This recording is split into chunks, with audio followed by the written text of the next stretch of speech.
Tap Start a Workout from the app homepage, then select Workout from the next page.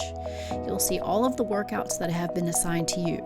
Choose the one you want to do and click Done. The name of the workout you selected will appear on the previous page and click Start.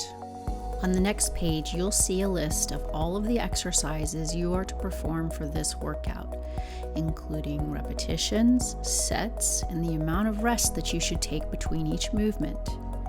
Each exercise comes with a demonstration video so that you can see exactly how the movement is performed.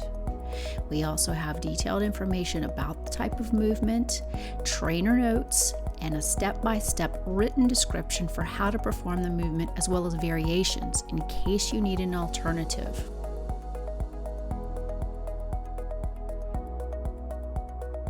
As you move through the workout, tap in how much weight you're using and how many repetitions you're able to complete at that weight. Tick off each exercise as you go to keep track of where you are in the workout. Once you've completed all the exercises, tap Finish Workout.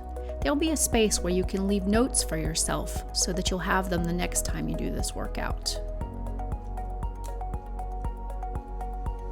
Once you've completed, click Finish and you're all done.